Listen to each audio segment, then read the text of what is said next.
This week's Listener of the Week is Champion Goat. Champion Goat, I don't know who you are or where you're from, but thank you for that 5-star review. And for those of you listening, if you leave us a 5-star review below, you might be next week's Champion Goat / Listener of the Week. Week. This week on Commercial Real Estate Secrets, we have my friend Gabe. Gabe is out of, what part of Florida are you in? I am 3 of Miami. Okay, we got 3 in the house, Mr. for all intensive purposes. And Gabe is do you call yourself a broker, advisor, babysitter? I think officially I am the senior leasing agent for Regency. So I don't think we're allowed to call ourselves brokers. Is that a state thing? Because, okay. I don't know. I don't understand the politics of it all. People are starting to get really creative with what they call themselves. And I'm just a guy that leases retail spaces. Okay. Well, Gabe, thank you for being on the show. Thank you for having me. So Gabe, I'm really excited for this episode because Gabe brings a really different aspect of the brokerage business in that he works with the tippity top. He's dealing with Regency centers who are some of the biggest names in retail. And when I generally come from the lane of mom and pop, he is dealing with literally quite the opposite. So Gabe, thank you for being on the show today. Thank you.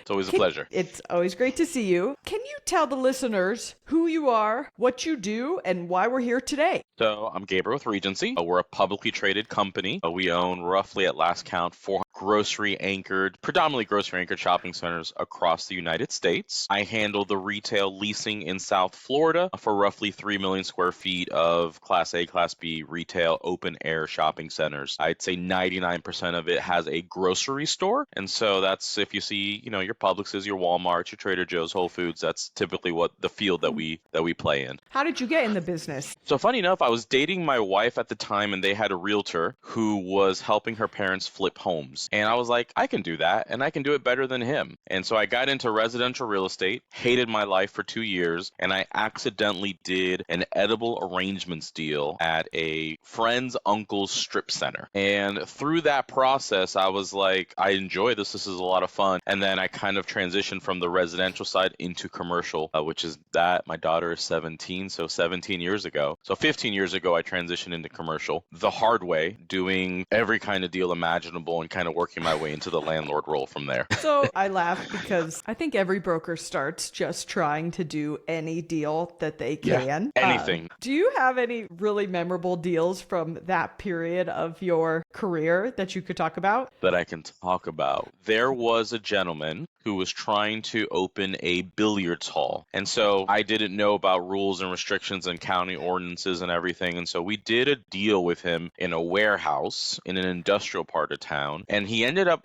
it ended up being a strip club. Long of it short is from that. And he was also growing marijuana in the back of the building.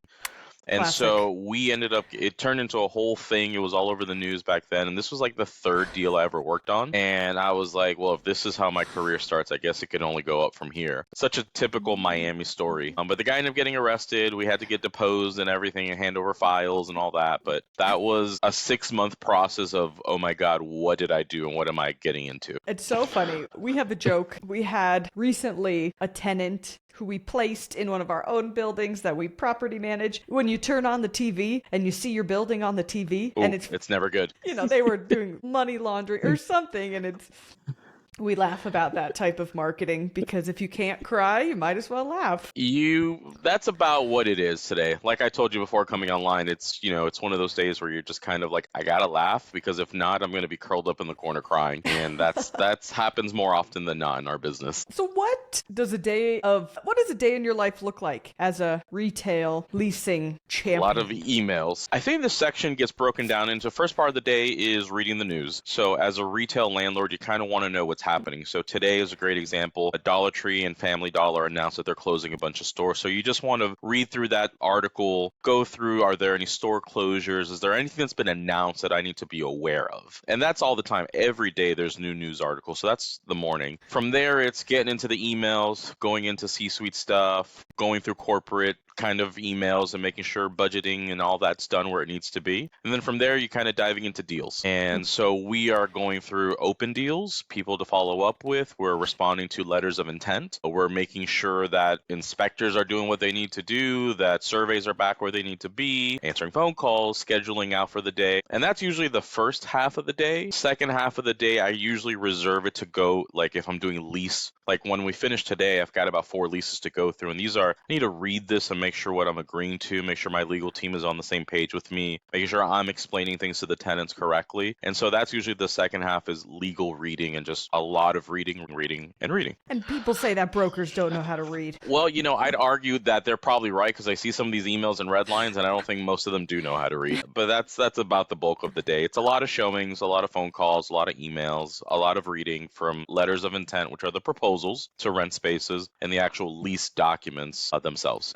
What's the longest lease you've ever seen? In terms of length of lease? Yeah, pages. I can't mention the specific retailer, but it is a national soft good retailer, and their lease is about 50 pages long. They will not use our form, and it's take it or leave it. Here's the document. You say yes. Most publicly traded companies' leases are pretty lengthy. They're 40, 50 pages long. Once you add all the exhibits and all that, the actual body of the lease is probably 20. But yeah, they're not short. I just get a kick out of it. It's so funny. How long are your leases? I want to know. You're a smaller owner. Do you straight to the point? You cut out all the extra? No. So our personal leases are 16 pages. Great. But I just did an institutional deal and it was a 96-page lease. Yeah. So, 100. and I know with retail, yeah, you hit the triple digits and smile. It's there's a lot of legalese, a lot of what if. We're doing a deal right now, and this prospect's attorney, is arguing every single item to the point where we're having to do so much research. It's reached that point of, all right, we're gonna whittle this down to 10 items. The lease is what it is, and at that point it's a business decision if you want to move forward. And you have to do that sometimes. I get it. If I'm a tenant and I don't know what I'm doing or what I'm signing, I want my attorney to fight for me too. So you weigh it out. Yeah,